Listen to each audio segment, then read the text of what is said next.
Hello friends, hope सब बढ़िया होंगे। तो आज हम पढ़ेंगे लॉज ऑफ मोशन का पार्ट थर्ड, जिसमें हम सबसे पहले पढ़ेंगे लीनियर मोमेंटम के बारे में। लीनियर लीनियर यानी कि स्ट्रेट लाइन में होना, ठीक है, यानी कि वन डायमेंशन में हम पढ़ेंगे। अब लीनियर मोमेंटम, सपोज करो आपके पास दो बॉडीज़ हैं, दोनों का मास क्या है, डिफरेंट है। एक ए बॉडी है, एक बी बॉडी है, इसका मास m1 है और इसका मास m2 है। दोनों सेम वेलोसिटी के साथ मूव कर रही हैं और दोनों को आपने सेम टाइम पे क्या करना है, रेस्ट पे लेके आना है। सेम टाइम पे रेस्ट पे लेके आना है। तो जो बॉडी हैवी होगी, जो बॉडी क्या होगी, हैवी होगी, उसको रेस्ट में लाने के लिए आपको ज़्यादा फोर्स लगानी पड़ेगी, और जो बॉडी लाइट होगी तो उसको रेस्ट में लाने के लिए फोर्स कम लगानी पड़ेगी। सिमिलरली अगर हम बात करें कि दो बॉडीज़ हैं, दोनों का मास सेम है, बट एक ज़्यादा वेलोसिटी के साथ मूव कर रही है और एक कम वेलोसिटी के साथ मूव कर रही है, दोनों को सेम टाइम पे हमने रेस्ट पे लेके आना है।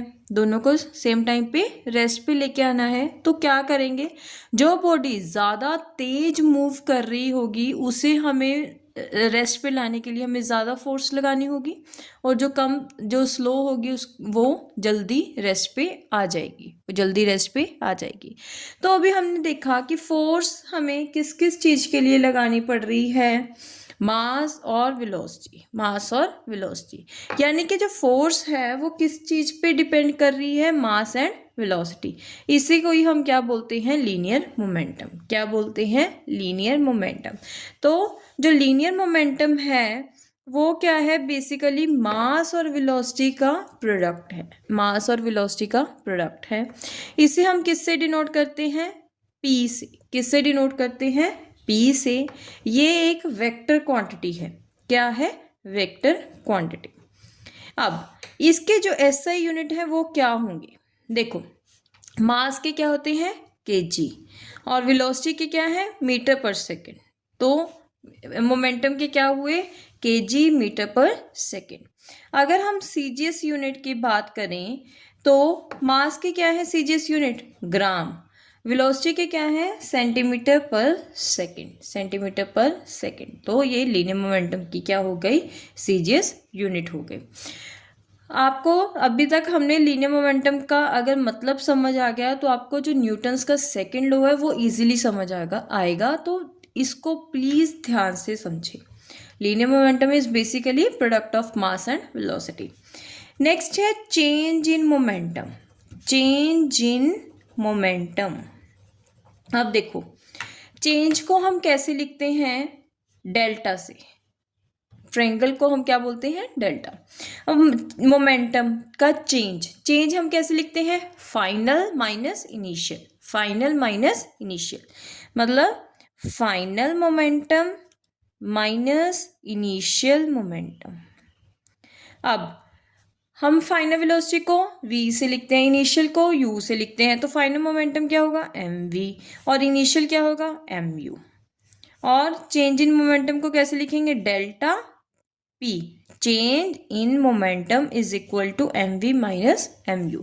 अगर हम इसमें से m को कॉमन निकाल लेते हैं तो क्या बन जाता है, change in momentum is equal to mass into final velocity minus initial velocity.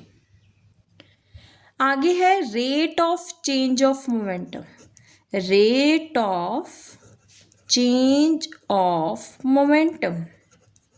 अब देखो, हमने पहले भी बात की थी कि जहां भी वर्ड आ जाए रेट तो उसका मतलब है divided by time, divided by time.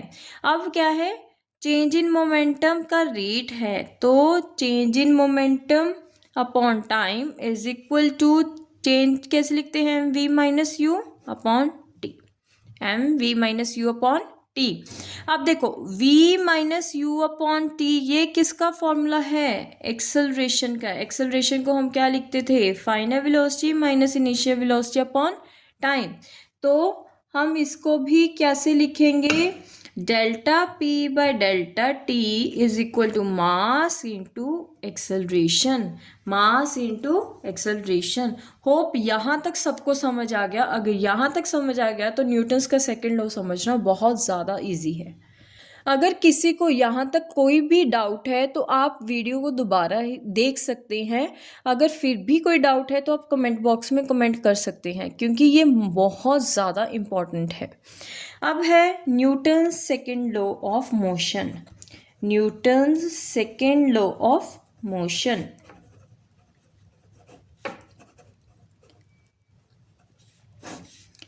कल हमने किया था फर्स्ट लॉ ऑफ मोशन और आज हम करेंगे सेकेंड लॉ ऑफ मोशन।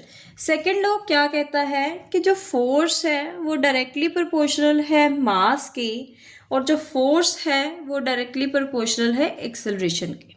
ठीक है, अब दोनों को जब हम इकट्ठा करेंगे तो क्या बन जाएगी, एम ए। क्या बन जाएगी, एम ए। और अगर हम प्रोपोर्शनैलिटी कांस्टेंट हटाते हैं तो कांस्टेंट लगा के m इंटू ए।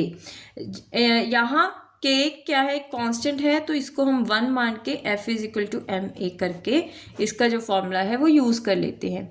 तो न्यूटन्स का सेकंड लॉ क्या कहता है कि rate of change of momentum, M A किसके इक्वल था, rate of change of momentum की। Rate of change of momentum directly proportional to force applied, directly proportional to force applied, और and change in momentum is in the same direction in which force is applied. देखो कहते हैं rate of change of momentum है जो वो force के directly proportional है, और जो ये रेट है वो किस डायरेक्शन में होगा, जिस डायरेक्शन में फोर्स अप्लाई करनी है, जिस डायरेक्शन में हमने फोर्स अप्लाई करनी है। अब कुछ ग्राफ्स हैं वो आपको ज़रूर आने चाहिए। सबसे पहले ग्राफ हम बनाएंगे एक्सेलरेशन और फोर्स के बीच में, एक्सेलरेशन और फोर्स के बीच में, तो ये ऐसे सा बनेगा। क्यों, क्योंकि जो मास है वो क्या रहता है, कांस्टेंट रहता है।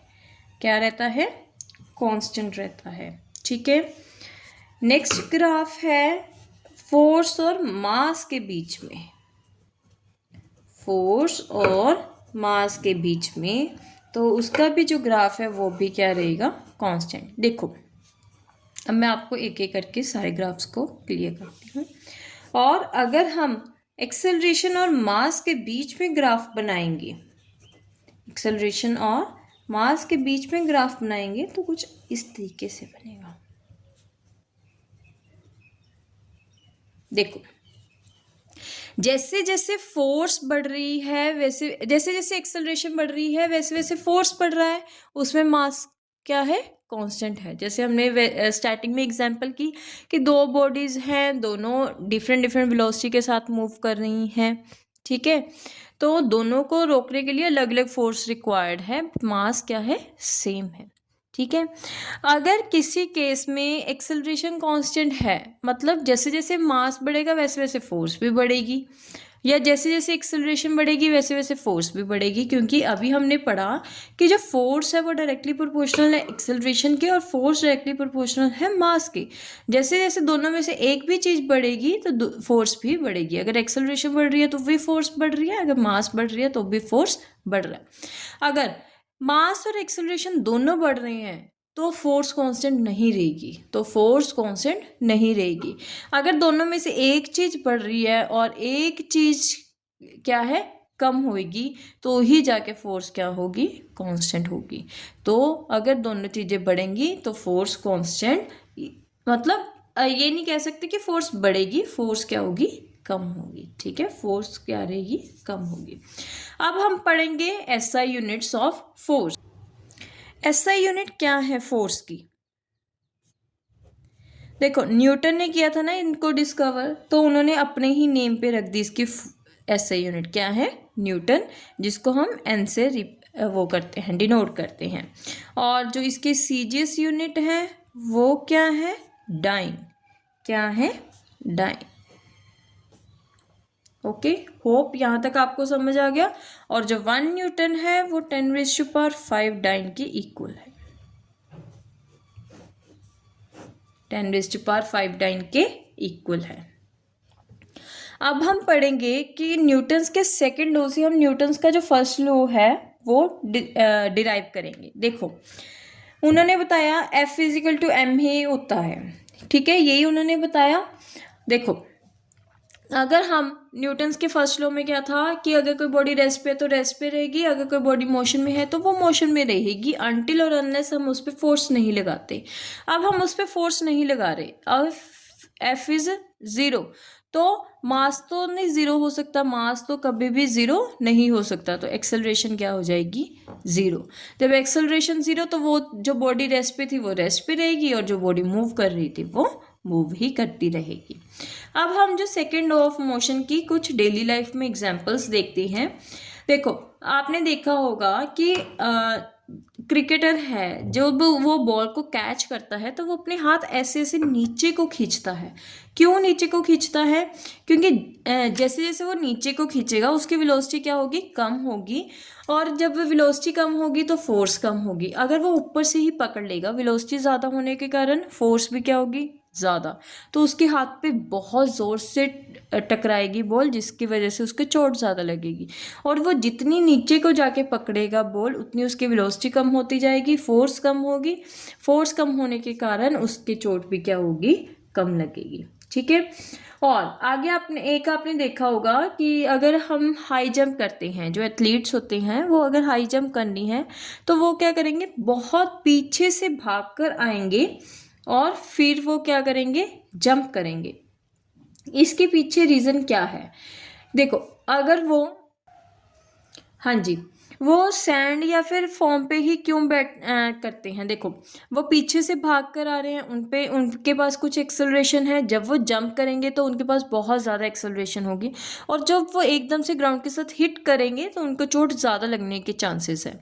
इसलिए हम सैंड या फिर फॉर्म रखते हैं, क्योंकि वो जब भाग कर आ रहे हैं उनके पास ज़्यादा एक्सेलरेशन है, और जब उन्होंने साथ ही जंप की तो ज़्यादा एक्सेलरेशन होने के कारण वो जब सैंड या फिर फोम को क्या करेंगे, टच करेंगे, तो उनको जो चोट है वो कम लगेगी। ठीक है, इंजरी कम होगी। और अगर आपने देखा होगा कि जो ग्लास वेसल्स है, कोई भी कांच का ग्लास ले लो, अगर आप उसको फ्लोर पे फेंकोगे तो वो क्या हो जाएगा, टूट जाएगा। अगर वही आप ग्लास को कारपेट पे फेंको, कभी नहीं टूटता। क्यों?